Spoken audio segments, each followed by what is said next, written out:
시청자 여러분 안녕하십니까? 화요일 아침 뉴스 퍼레이드 시작합니다.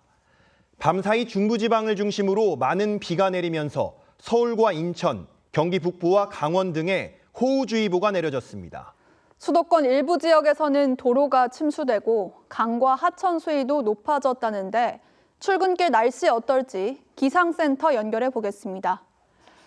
자, 이정은 캐스터, 오늘 비가 얼마나 내릴까요?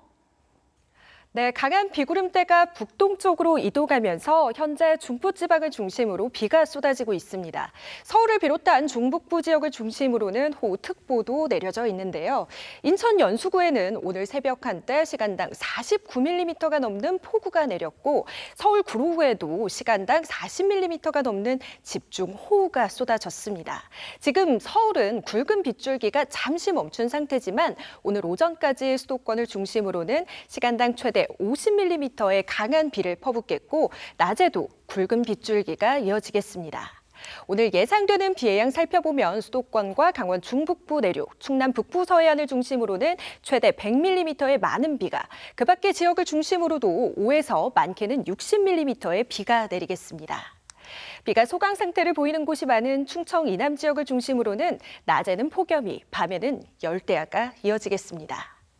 정체 전선이 오르락 내리락 하면서 이번 주 내내 장마가 이어지겠습니다. 계속되는 많은 비에 피해 없도록 대비 잘 해주셔야겠습니다. 날씨였습니다.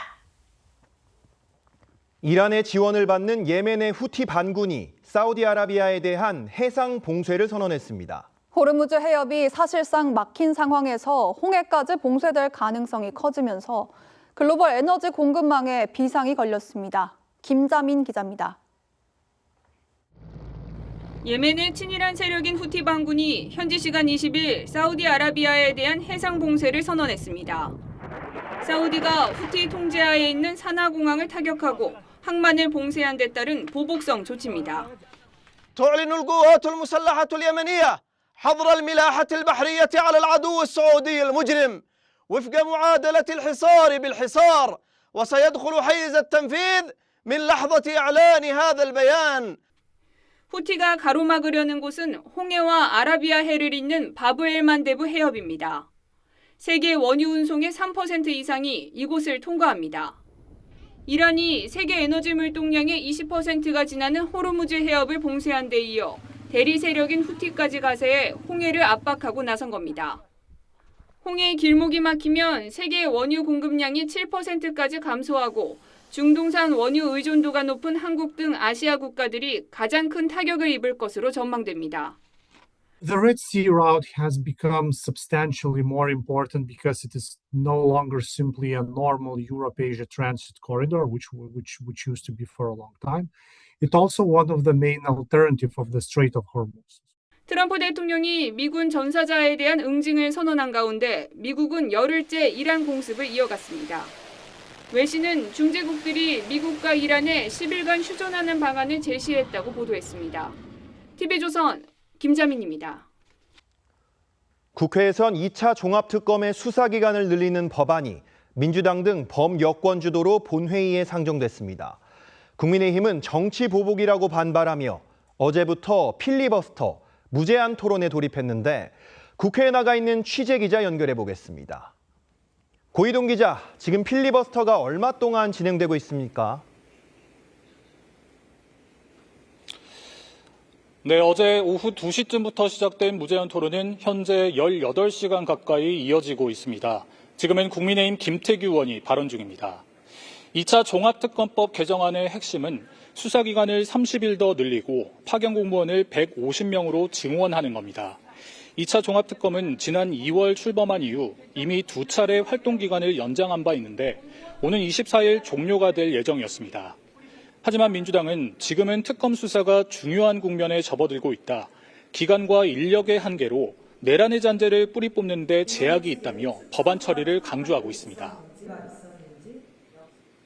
내란과 외환, 국정농단 의혹의 실체를 한치의 의혹도 없이 규명할 수 있도록 이번 개정안이 반드시 통과되어야 합니다. 국민의힘은 민주당이 이재명 정부 출범 이후 400일 넘게 야당 탄압용 특검만 한다고 반발했습니다. 2차, 3차, 4차 특검을 계속 이어가는 태도는 비가 올 때까지 기우제를 지내는 인디언 기우제와 다름없어 민주당은 필리버스터가 시작된 지 24시간이 지나는 오늘 오후 개정안을 처리하겠다는 방침인데 범여권 의원 180명 이상이 찬성하면 토론은 강제 종결되고 표결에 들어가게 됩니다. 지금까지 국회에서 TV조선 고이동입니다. 여고생 살인범 장윤기가 고교 시절부터 여고생을 납치하고 싶다고 말해온 사실이 검찰 조사에서 확인됐습니다. 이런 가운데 초기 부실 수사의 원인이 된 분리수사 지침을 내린 주체가 경찰청 국가수사본부였다는 폭로가 나왔습니다. 공건 기자의 보도입니다. 장윤기 사건을 수사 중인 검찰은 지난 5월 장윤기가 검거될 당시 가지고 있었던 휴대전화 공기계를 포렌식했습니다. 그 결과 장윤기가 고등학교 1학년이던 2019년 동창과 나눈 SNS 대화에서 여고생을 납치하고 싶다, 봉고차로 납치하면 된다고 말한 것을 확인했습니다. 당시 대화 상대였던 장윤기의 동창은 검찰 조사에서 평소에 여고생 납치 이야기를 자주 했다는 취지로 진술한 것으로 알려졌습니다.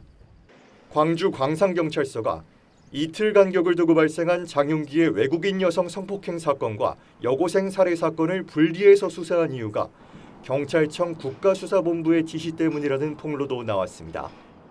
당시 광산경찰서 형사과장이었던 박모경 정 등은 당초 수사팀 내부에서 강간 목적 살인 혐의를 적용해야 한다는 의견이 있었지만 성범죄는 여성 청소년과로 넘기라는 국수본의 지시 탓에 범행 목적을 입증하기가 어려웠다고 진술한 것으로 알려졌습니다. 강력팀에서는 강간 사건 관련 자료도 공유받아 기록에 첨부한 사실을 확인한 바 있으며 별도로 수사하게 된 경위에 대해서는 계속 확인 중에 있습니다. 분리수사 경위를 수사 중인 국가수사본부가 분리수사를 지휘한 주체로 확인될 경우 파장이 커질 전망입니다. 형사과장 박모경 정에 대한 구속 전 피의자 신문은 오늘 오전 광주지법에서 열립니다. TV조선 공건입니다. 어젯밤 인천 쿠팡 물류센터 화재에 큰 불길이 일단 잡혔습니다. 인근에 내려졌던 주민 대피령도 해제됐지만 여전히 건물 내부 진입 어려운데요. 경찰과 소방당국은 잔불이 정리되는 대로 화재 원인 조사에 나설 계획입니다. 김인회 기자입니다. 검게 그을린 물류센터 건물 위로 살수차가 연신 물을 뿌립니다. 어두컴컴해진 야간에도 진화 작업은 계속됩니다. 지난 18일 새벽에 발생한 인천 쿠팡 물류센터 화재는 사흘간의 진화 작업 끝에 어젯밤 8시쯤 61시간 만에 큰 불길이 잡혔습니다. 건물 붕괴 가능성을 우려해 인근 주민 대피령을 내렸던 인천 서해구도 어젯밤 11시를 기해 대피령을 해제했습니다. 인근 초등학교에 마련된 임시 대피소를 찾았던 주민 200여 명도 차례로 귀가했습니다. 소방당국은 여전히 국가소방동원령과 대응 2단계를 유지한 채 잔불 정리와 재발 방지 작업을 이어가고 있습니다. 물류센터 건물 규모가 워낙 넓고 가연물이 많아 완전 진화까지는 장시간이 소요될 것으로 예상됩니다. 소방당국은 건물 내부 진입이 가능해지는 대로 최초 발화 지점으로 추정되는 6층을 중심으로 합동 감식에 나설 예정입니다. 경찰도 35명 규모의 전담팀을 꾸려 본격적으로 수사에 착수합니다. 5년 전 쿠팡 덕평 물류센터 화재 당시 방재실 관계자들이 화재 경보를 6차례나 끄며 초기 진화를 지연시킨 전력이 있는 만큼 이번 화재에서 초기 대응과 안전관리에 위법 사항이 있었는지도 들여다볼 방침입니다. TV조선 김인혜입니다. 전해드린 대로 인천 쿠팡 물류센터에서 발생한 화재가 다행스럽게도 61시간 만에 큰 불길이 잡혔습니다. 이번 화재를 계기로 대형 물류센터의 화재 안전 기준을 전면 재검토해야 한다는 목소리가 높은데 함은구 을지대 안전공학전문 교수와 자세히 짚어보겠습니다. 안녕하십니까? 어젯밤에 큰 불길은 잡혔지만 이 완진까지는 조금 시간이 더 걸릴 거라는 관측이 나오고 있는데 이 물류센터 5층에 리튬 배터리 로봇이 수백 대가 있어서 폭발 우려가 나오는 것도 같고요. 또 이러면은 이제 현재 상황에서는 재발화나 혹은 건물 붕괴 가능성 이게 완전히 없어졌다고 보면 되는 겁니까? 지금 뭐 당초 그 5층에 지금 말씀하신 것처럼 뭐 리튬 배터리가 있는 뭐 로봇 이런 다량이 보관이 돼 있는 걸로 이렇게 알려져 있는데요. 네. 실제로 이제 화재 같은 경우에 특히나 이제 5층과 6층은 슬랍으로 내화 구조로 돼 있거든요. 물론 외벽은 샌드위치 패널이나 이런 걸 사용하고 있지만 그러니까 대부분의 화재가 부력에 의해서 아래로 내려가는 현상은 거의 발생하지 않습니다. 네. 따라서 지금 뭐 초진이 완료된 상태에서 5층이 뭐 영향을 주는 이런 일은 거의 없을 것으로 이렇게 보여집니다. 네. 자, 이번 화재는 초진까지 무려 61시간, 약 3일 정도가 걸렸는데 이 소방당국은 한 층을 철골로 나눈 이 메자닌 구조와 비좁은 통로 때문에 진입이 어려웠다고 합니다.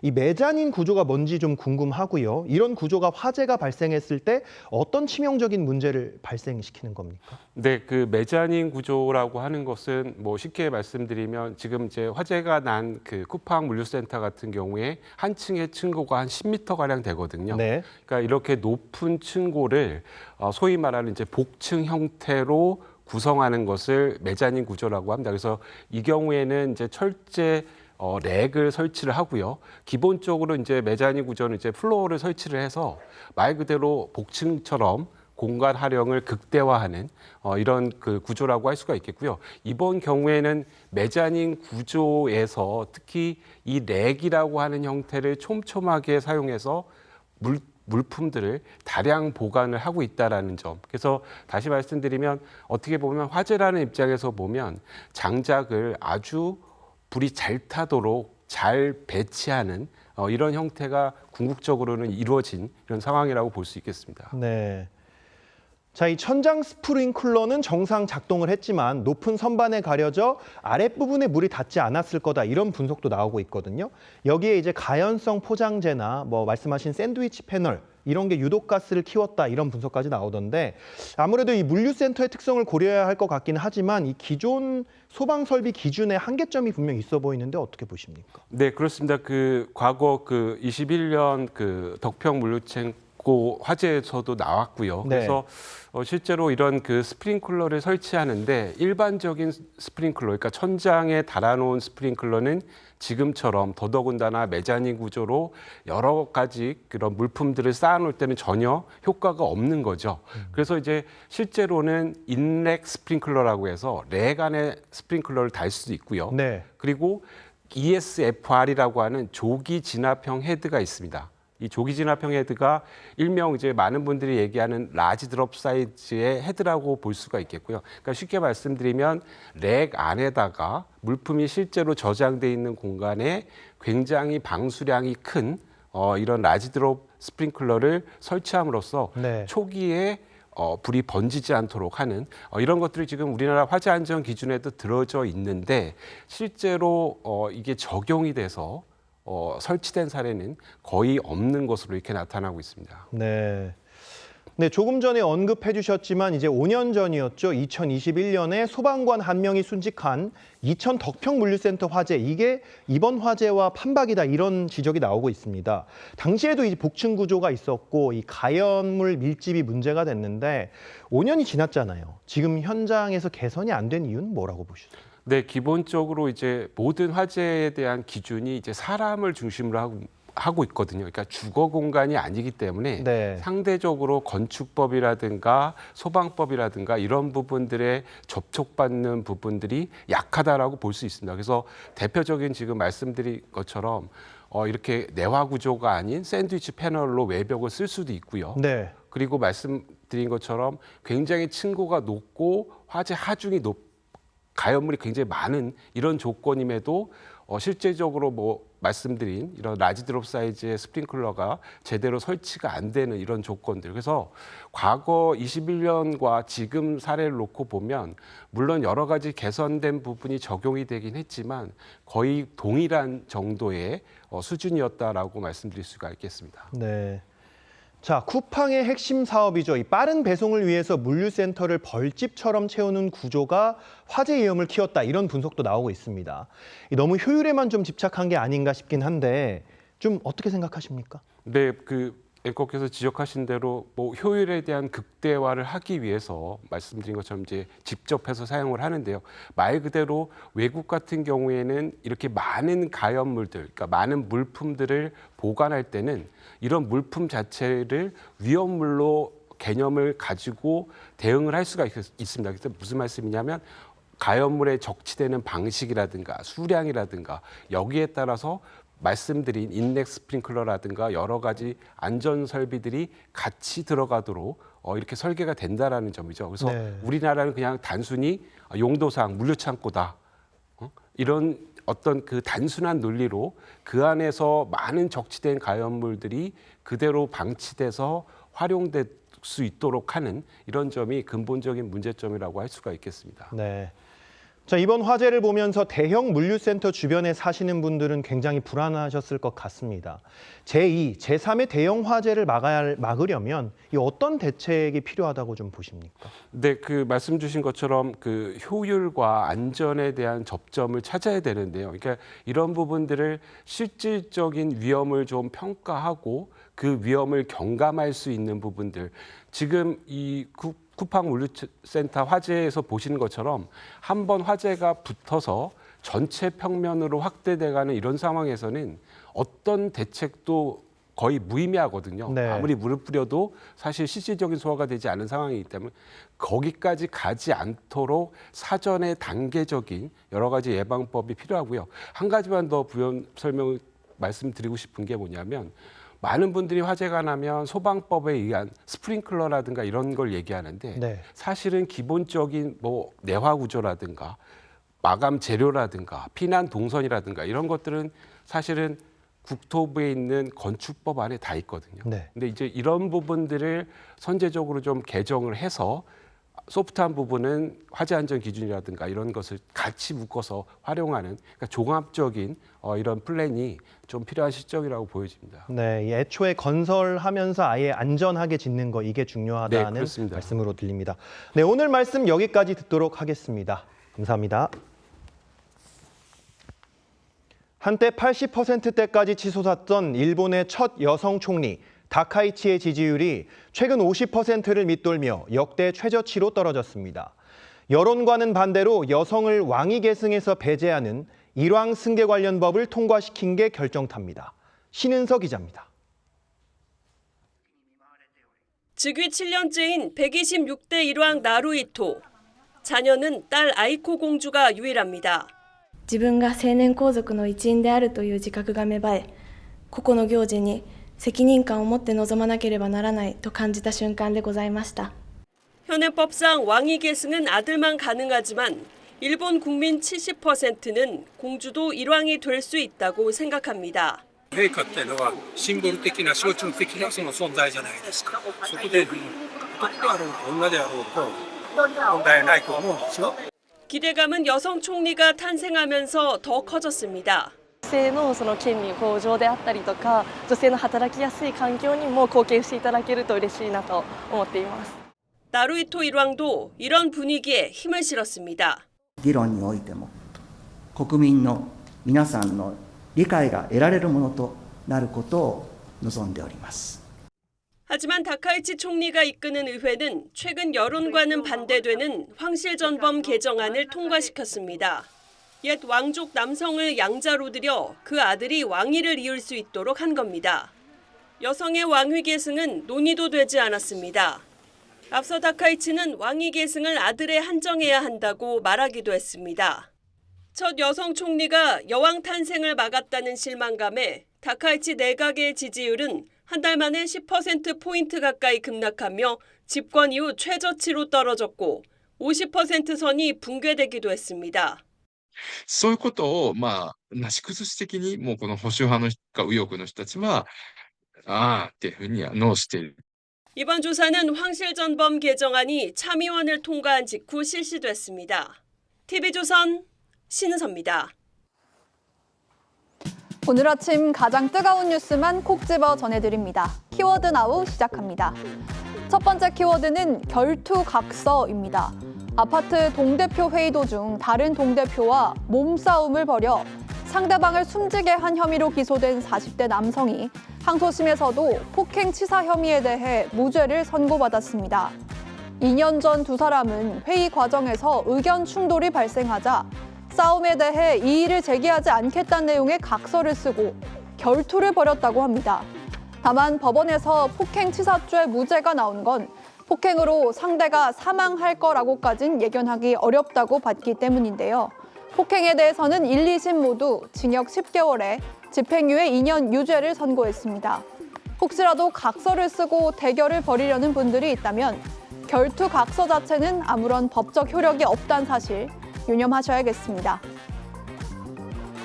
두 번째 키워드는 개미 디저트입니다. 검찰이 개미를 요리에 사용해 음식을 만들고 판매한 미슐랭 투스타 레스토랑 대표에게 징역 1년을 구형했습니다. 이 레스토랑은 개미를 이용한 셔벗이 입소문을 타면서 1억 2천만 원 상당의 이익을 거둔 걸로 알려졌는데 국내에선 개미 식용이 허가되지 않은 상황이라 논란이 일었습니다.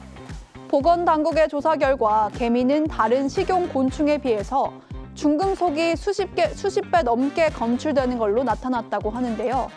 새로운 맛도 좋지만 더 중요한 기준은 소비자가 안심하고 먹을 수 있는 음식이 아닐까 싶습니다. 오늘 세 번째 키워드는 이관 개반증입니다. 가수 겸 배우 아이유가 고질적인 기질환인 이관 개방증 증세가 악화돼 예정된 콘서트와 앨범 발매를 미루기로 했습니다. 이관 개방증은 평소 닫혀 있어야 하는 귀 속 이관이 계속 열리고 있는 질환을 말하는데요. 내가 말하는 소리가 귀 내부에서 크게 울리는 게 대표적인 증상이라고 합니다. 아이유 씨는 지금까지 단독 콘서트만 100회 진행했을 만큼 공연에 진심인 가수죠. 오랫동안 장기간 준비한 공연인데 걱정도 많고 근심도 많고 그냥 무대에 딱 서자마자 그게 다 날아가더라고요. 관객분들의 함성을 받자마자 싹 보상을 받는 느낌이었어요. 아, 맞아, 내가 무대에 설 때 이런 걸 느끼지. 2년 만에 단독 콘서트를 기다려온 팬들도 아쉬움이 클 텐데요. 빨리 건강을 회복하고 돌아오기를 응원하겠습니다. 지금까지 키워드 나우였습니다.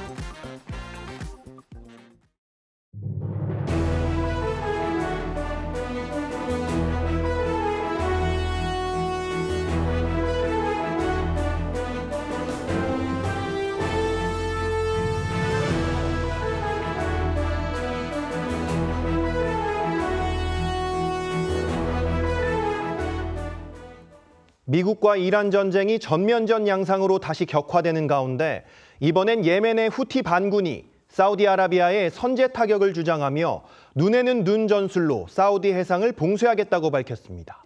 호르무즈 해협 봉쇄 이후 홍해가 5회 수출로로 역할해왔는데 또 해협이 동시에 차단될 경우 우리 경제에 미치는 충격도 상당할 전망입니다.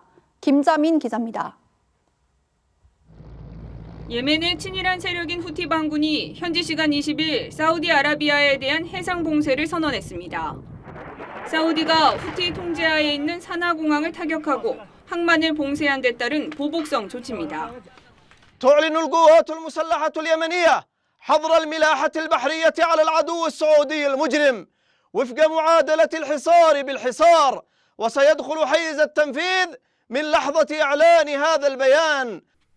후티가 가로막으려는 곳은 홍해와 아라비아해를 잇는 바브엘만데브 해협입니다. 세계 원유 운송의 3% 이상이 이곳을 통과합니다. 이란이 세계 에너지 물동량의 20%가 지나는 호르무즈 해협을 봉쇄한 데 이어 대리 세력인 후티까지 가세해 홍해를 압박하고 나선 겁니다. 홍해의 길목이 막히면 세계 원유 공급량이 7%까지 감소하고 중동산 원유 의존도가 높은 한국 등 아시아 국가들이 가장 큰 타격을 입을 것으로 전망됩니다. The Red Sea route has become substantially more important because it is no longer simply a normal Europe-Asia transit corridor, which used to be for a long time. It's also one of the main alternatives of the Strait of Hormuz. 트럼프 대통령이 미군 전사자에 대한 응징을 선언한 가운데 미국은 열흘째 이란 공습을 이어갔습니다. 외신은 중재국들이 미국과 이란에 10일간 휴전하는 방안을 제시했다고 보도했습니다. TV조선 김자민입니다. 이재명 대통령이 28년 동안 갖고 있던 분당 아파트를 29억 원에 매도했습니다. 주택담보대출 한도가 축소되고 있는 와중에 이 대통령이 이 아파트에 17억 원 넘는 근저당을 설정해 논란인데요. 왜 이렇게 한 건지 송병철 기자가 취재했습니다. 이재명 대통령이 1998년 IMF 외환위기 당시 3억 9천만 원에 사들였던 분당의 아파트입니다. 지난주 목요일 인근 주민에게 29억 원에 팔렸습니다. 2월에 잠시 내놨던 것을 기준으로 하면 5달 만입니다. 31억에 올라와 있지만 이거는 높은 거니까 그 금액에 28억, 29억에 계약이 됐어요. 그런데 이 대통령 부부는 집 소유권을 넘기는 동시에 17억 7천만 원의 근저당을 설정했습니다. 여기다 이 아파트에는 전세 만기가 10월인 세입자가 살고 있고 전세 보증금은 11억 3천만 원인 것으로 알려졌습니다. 1주택자의 매수자가 자신의 집이 팔리지 않는 데다 대출도 막혀 일단 전세와 근저당을 끼고 소유권을 이전받은 것으로 보입니다. 소유권 이전이 급박하게 이루어질 경우 매도자와 매수자가 협약을 해서 우선 소유권을 이전하고 근저당권을 설정하고 차용증을 쓰는 그런 형태의 거래라고 할 수 있습니다. 특히 이 아파트는 재건축 추진단지로 사업 시행자 지정 고시가 임박해 있습니다. 지정 고시가 나면 정부의 규제로 조합원 지위가 승계되지 않아 사실상 매각이 불가능합니다. 정부가 비거주 1주택자에 대한 규제를 앞둔 상황에서 이 대통령은 공직자로서 책임을 다하겠다며 집을 팔았지만 1년의 과정을 보면 정부의 각종 규제로 집을 사고 파는 것이 풀기 힘든 고차원 방정식이 됐다는 지적도 나옵니다. TV조선 송병철입니다. 어제 이 대통령은 기업 초과 이윤의 사회적 재분배를 논의하는 참모회의를 주재할 예정이었는데 2시간 전 돌연 취소했습니다. 청와대는 사회적 공론화가 더 필요하다는 사안이란 점을 고려했다고 했지만 6,500선까지 떨어진 코스피의 추가 하락을 우려한 거 아니냐는 해석도 나옵니다. 최지원 기자입니다. 당초 이재명 대통령은 목요일로 예정된 대통령 주재 수석보좌관 회의를 앞당기면서 기업 초과 이윤의 사회적 재분배 문제를 보고받을 계획이었습니다. 하지만 회의 2시간여 전 청와대는 주재 및 일정 변경으로 회의가 열리지 않는다며 취소 사실을 공개했습니다. 사회적 공론화가 필요하다는 판단에 따라 강훈식 비서실장이 수년을 결정했고 이 대통령이 이를 받아들였다는 설명입니다. 레버리지 ETF 등의 영향으로 주식이 급락하며 여론이 악화된 상황도 감안된 걸로 알려졌습니다. 기업과 주주 이익에 직결된 초과 이윤을 건드리는 건 증시의 또 다른 악재가 될 수 있다는 겁니다. 다만 정부가 반도체 호황에 따라 더 거친 세금을 어떻게 쓸 것인가 하는 문제를 넘어 기업의 초과 이윤까지 관여할 수 있다는 의지를 보였다는 점에서 논란이 불가피할 전망입니다. 실제로 이 대통령은 지난달 영국 이코노미스트와 인터뷰에서 초과 이익의 일부를 대중에 분배하기 위해 기본소득 같은 새로운 메커니즘이 필요하다고 말했고 최근 김영훈 고용노동부 장관도 초과 이윤 배분 방식을 위한 새로운 사회계약을 언급했습니다.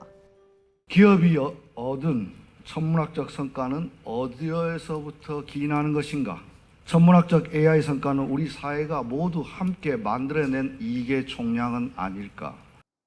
반면 최태원 SK그룹 회장은 초과 이윤 배분론에 대해 아직 개념을 잘 모르겠다며 신중한 입장을 보인 바 있습니다. TV조선 최지원입니다. 서울의 집값과 전월세 값이 함께 오르는 트리플 강세가 계속되자 청와대는 고개를 숙였습니다. 집값을 잡을 수 있다고 자신했던 과거의 모습과는 사뭇 다른 분위기입니다. 실제로 지난해 10월 내놓은 고강도 규제 체계도 서울 집값은 아랑곳하지 않고 올라 규제 이전 상승세와 별반 차이가 없었습니다. 허유아 기자가 보도합니다.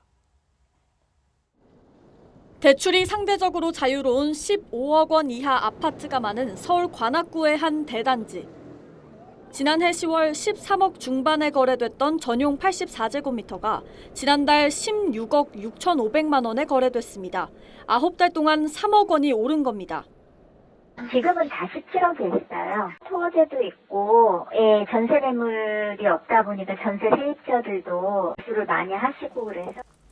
정부는 지난해 10월 집값을 잡겠다며 토지거래 허가제 등 3중 규제를 했습니다. 하지만 규제 전 8개월간 집값이 6.9% 올랐고 규제 이후엔 6.84% 오르면서 사실상 규제의 집값 안정 효과는 없었습니다. 정부가 경기도 핵심 지역까지 전방위 규제에 나서자 매수세가 구로와 노원, 은평 등 서울 외곽으로 몰린 겁니다. 입주 물량이 절대적으로 부족한 상황에서 15억 이하 신혼부부들, 수요자들이 사는 집들이 상승을 주도하고 있기 때문에 특히 전월세 값은 규제 전보다 2배 넘게 뛰었습니다. 정부의 다주택자 규제 등이 부메랑이 된 셈입니다. 전월세도 예전 같으면 그냥 쉽게 정도는 있었어요. 근데 지금 같은 경우는 뭐 그게 높으니까 들어올 사람들도 상당히 높은 생각이 되죠. 김용범 정책실장은 많은 국민께 죄송하다고 사과했지만 서민층은 전월세난 등 주거 불안에 시달리고 있습니다. TV조선 허유입니다. 정부와 서울시는 집값 문제 해결을 위해 공급을 강조하고 있지만 그 해법을 놓고는 매번 충돌하고 있습니다. 도심 재개발과 재건축에 대해서도 김용범 정책실장은 만능이 아니라고 선을 그었는데 오세훈 서울시장이 곧바로 반박하면서 당분간 엇박자가 계속될 것처럼 보입니다. 인학원 기자의 보도입니다. 부동산 대국민 토론회를 앞두고 김용범 청와대 정책실장은 주택 공급에서 해결책을 찾겠다면서도 재건축, 재개발에 대해선 이렇게 밝혔습니다. 재개발, 재건축이 어떤 그 만능의 키는 아니다. 단기간에 그 즉각적인 공급을 담보하는 건 아니다. 조금만 잘못 설계되면 투기 수요를 부추길 수도 있다. 그렇죠. 오세훈 서울시장이 민간 주도의 공급을 연일 강조하자 신중론을 편 겁니다. 오 시장은 곧바로 반박에 나섰습니다. 오 시장은 SNS를 통해 서울에 더 이상 빈 땅이 남아있지 않다며 재개발, 재건축을 투기의 상징처럼 인식하는 낡은 시각이 정부에 남아있어 안타깝다고 비판했습니다. 그러면서 재개발, 재건축은 마스터키가 맞다고 했습니다. 정부가 공급 해결책으로 제시한 서울의 준공업 지역을 놓고도 두 사람은 신경전을 벌이고 있습니다. 닥치고 줘야죠, 닥치고. 영등포나 여러 구로나 이런 지역에는 또 공업지구가 옛날 단지들이 많이 있습니다. 거기다 왜 주택을 못 짓냐 그랬더니 서울의 제조 기반을 갖춰야 된다. 서울시가 지금 뭘 하고 있는지 정확히 알고 말씀을 하신 것 같지는 않습니다. 활용할 수 있는 부지가 마치 좀 이렇게 놀고 있는 것처럼. 김 실장은 조만간 오 시장을 만나겠다고 했지만 정부와 서울시의 입장차가 좁혀지긴 어려워 보입니다. TV조선 이낙원입니다.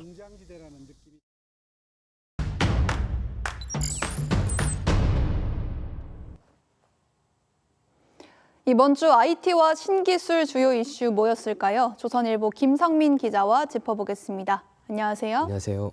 자, 김 기자, 오늘은 무슨 소식 준비했나요? 네, 이번 주 이슈는 애플과 챗GPT 개발사 오픈AI의 하드웨어 기술 관련 소송전입니다.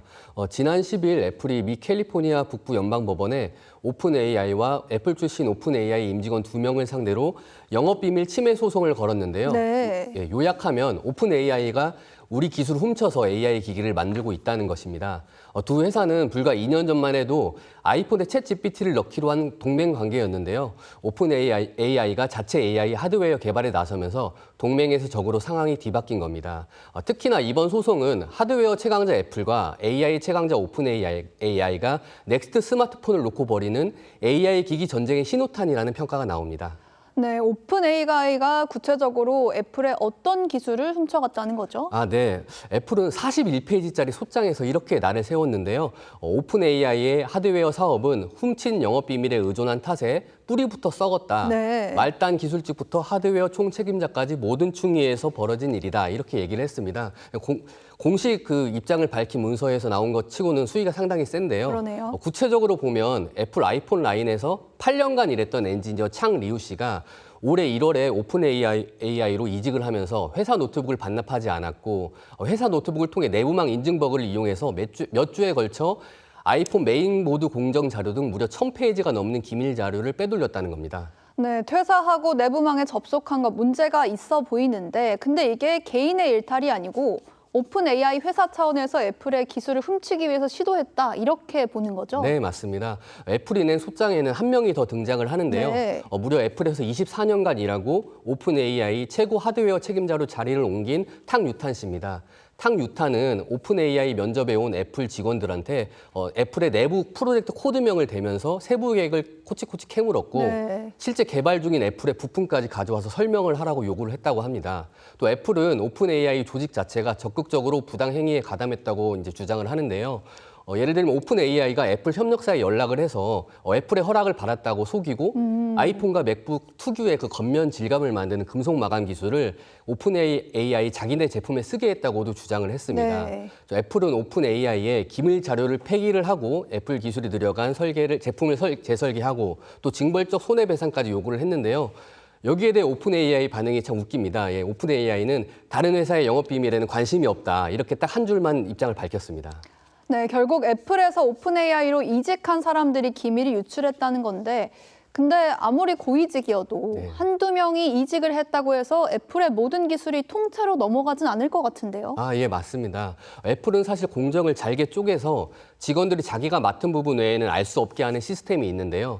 사실 한두 명 이직으로는 기술이 유출되지 않습니다. 네. 하지만 애플이 주장한 소장에 따르면 오픈 AI로 넘어간 전직 애플 직원이 무려 400명이 넘습니다. 오픈 AI가 AI 전용 기기를 만들기 위해서 디자인부터 디스플레이, 안테나, 공급망 관리까지 애플 하드웨어 조직을 통째로 복사하듯 인력을 쓸어 담았다는 게 애플의 시각입니다. 하지만 현재까지 애플의 주장대로 오픈 AI가 영업 비밀을 유출했다는 결정적인 정황은 발견되지 않고 있습니다. 네, 오픈 AI라고 하면은 이 챗 GPT가 먼저 떠오르고 아직 하드웨어 기기는 없잖아요. 네네. 그럼 이렇게 애플에서 하드웨어 조직원들을 대거 이직을 받은 거는 결국에는 하드웨어 기기를 개발을 하고 있다 이렇게 봐야겠죠. 네, 맞습니다.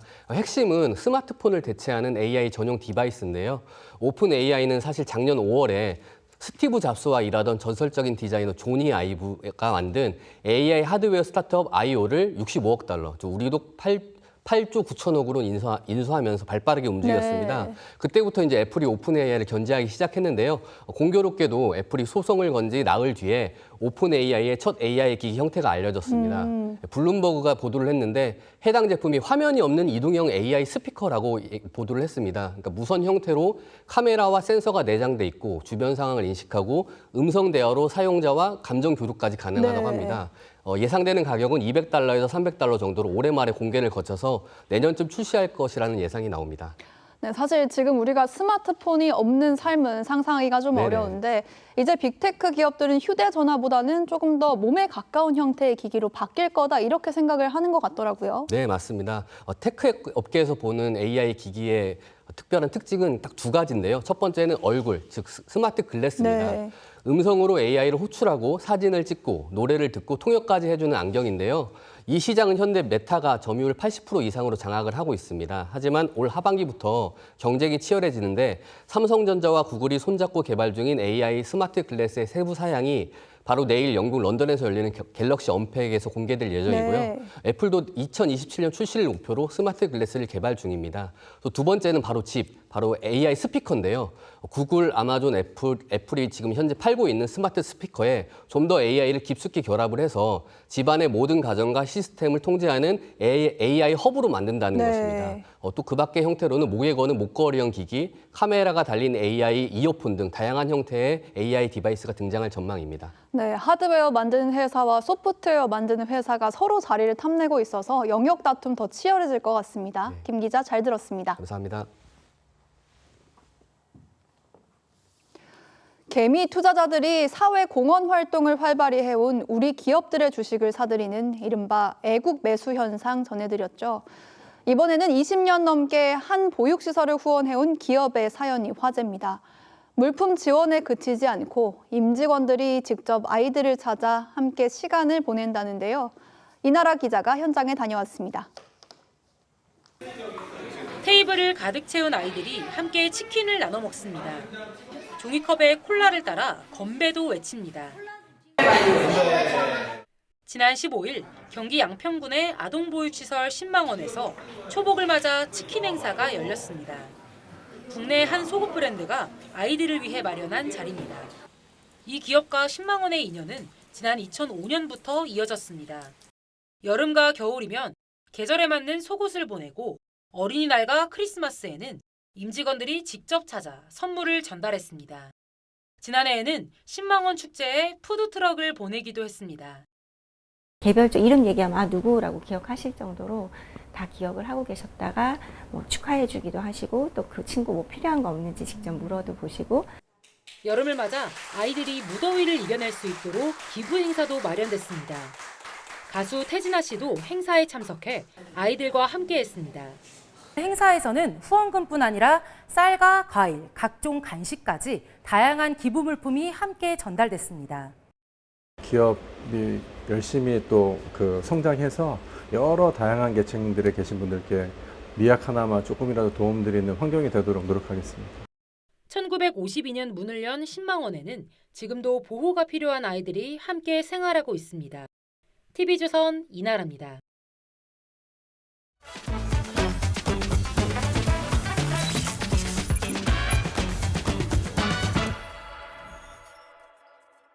안녕하세요. TV조선 AI 리포터 아이온입니다. 딥시크에 이어 키미 K3가 글로벌 AI 시장을 또 한 번 충격에 몰아넣었습니다. 미국과 중국이 무서운 속도로 저만치 앞서가는 가운데 세계 최고 IT 강국이라 불리던 우리나라는 왜 유독 AI 전쟁에서 뒤처져 있는 걸까요? 한국 AI가 직면한 차가운 현실을 짚어봤습니다. 지금 글로벌 AI 시장은 한마디로 미국 빅테크가 독주하는 신계, 그리고 그 턱 밑까지 맹추격한 중국의 천상계로 표현할 수 있습니다. 실제로 주요 글로벌 AI 성능 평가의 상위권은 이미 이 두 나라의 모델들이 완벽하게 점령하고 있죠. 반면 한국의 대표 AI 모델들은 미중의 괴물들에 비해 최소 1년 반 이상 기술이 뒤처져 있습니다. 한국이 AI 기술 자체를 갖추지 못한 것은 아닙니다. 하지만 지금의 초거대 AI 개발은 수만 대의 반도체와 막대한 전기를 쏟아부어야 하는 철저한 체급 싸움이자 쩐의 전쟁이 됐습니다. 실제로 미국의 1년 AI 투자액은 무려 150조 원, 반면 우리는 2조 원 남짓으로 초라한 수준입니다. 칩을 구하기도 전기료를 감당하기도 벅찬 인프라 빈곤에 전 세계 데이터의 1%도 안 되는 빈약한 한국어 환경까지 우리의 발목을 잡고 있습니다. 그래서 국내 기업들이 선택한 생존법은 버티컬 모델입니다. 골리앗과의 전면전을 피하고 금융이나 법률 같은 틈새 시장만 깊게 파고들겠다는 겁니다. 하지만 범용 AI라는 기초 체력 없이 틈새 시장만 파고드는 우회 전략은 결국 미중 거대 기술에 종속될 수밖에 없다는 게 전문가들의 뼈아픈 경고입니다. IT 강국을 자부하는 대한민국, 자본과 규제의 판을 통째로 뒤집고 G2가 쳐놓은 기술 종속의 그늘을 벗어날 수 있을까요? 계속해서 오늘 증시 전망 알아봅니다. 어제 코스피는 반도체 급락에 6,500선까지 밀렸습니다. 밤사이 뉴욕 증시는 약세였지만 반도체주는 일부 반등했는데요. 3대 AI 전망 짚어보겠습니다. 챗 GPT는 반등을 시험하는 장세를 전망했습니다. 핵심 변수는 외국인의 반도체 매매, 주목 업종은 반도체, 투자 심리는 경계입니다. 제미나이는 상당히 무거운 장세로 봤습니다. 핵심 변수는 외국인 수급과 환율, 주목 업종은 금융주, 투자 심리는 경계입니다. 클로드는 기술적 반등 시도를 예상했습니다. 핵심 변수는 미국 반도체 반등의 국내 전이, 주목 업종은 반도체, 투자 심리는 경계입니다. 3대 AI 모두 반등 가능성은 있지만 변동성 경계가 필요하다고 봤습니다.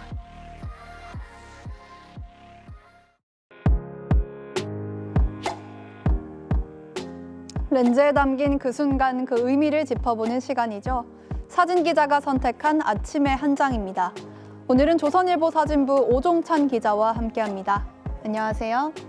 오늘 아침에 볼 사진 어떤 건가요? 네, 대전의 유적지 남간 정사에 배롱나무 꽃이 활짝 피어있는 장면입니다. 폭염이 계속되는 여름에만 볼 수 있는 꽃이 있습니다. 100일 동안 핀다고 해서 백일홍이라고도 불리는데요. 아름다운 모습 함께 보시죠. 커다란 배롱나무에 진분홍색 꽃이 가득 피었습니다. 이름도 예쁜 배롱나무는 여름이 시작되는 7월에 꽃이 펴서 9월까지 이어지는데요. 100일간 붉은 꽃이 핀다는 뜻으로 백일홍이라고도 부릅니다. 요즘 곳곳에 배롱나무 꽃이 만개하면서 많은 관광객들이 들러 인증샷을 찍고 있습니다. 네, 뜨거운 여름날이 주는 선물 같은 풍경인데요. 이제 비가 그치면 폭염이 올 텐데 서울 도심의 더위를 피하기 위한 특별한 공간들도 마련되고 있다고요. 네, 서울 광화문 광장에서 피서를 즐기기 위한 서울 썸머비치 축제가 어제 시작했습니다. 광화문 광장에 생긴 모래사장에서 한 아이가 모래를 갖고 놀고 있습니다. 에어돔 안에 모래사장과 파라솔이 설치됐는데요. 광장 한복판에는 워터파크도 생겨서 도심 속에서 물놀이도 즐길 수 있습니다. 네, 이번 서울 썸머 비치 축제는 다음 달 9일까지 이어진다는데 도심에서 피서를 즐겨보는 것도 좋을 것 같습니다. 지금까지 아침의 한 장이었습니다. 서해상에서 유입되는 강한 비구름대의 영향으로 현재 중부지방에 세찬 비가 집중되고 있습니다. 오늘 오전까지 수도권을 중심으로 시간당 최대 50mm의 많은 비가 쏟아지겠고요. 낮에도 굵은 빗줄기가 이어지겠는데요. 오늘 예상되는 비의 양 살펴보면 수도권과 강원 중북부 내륙, 충남 북부 서해안을 중심으로 최대 100mm의 많은 비가, 그 밖의 지역에서도 5에서 많게는 60mm의 비가 내리겠습니다. 비가 소강 상태를 보이는 곳이 많은 충청 이남 지역을 중심으로는 낮에는 폭염이, 밤에는 열대야가 이어지겠습니다. 오늘 한낮 기온 살펴보면 서울 28도, 춘천 27도가 예상되고요. 남부지방은 대구와 울산 34도까지 올라 무척 덥겠습니다. 정체전선이 오르락 내리락 하면서 이번 주 내내 장마가 이어지겠습니다. 계속되는 많은 비에 피해 없도록 대비 잘 해주셔야겠습니다. 날씨였습니다. 이상으로 화요일 뉴스 퍼레이드 마칩니다. 저희는 내일 아침 7시 40분에 뵙겠습니다. 고맙습니다.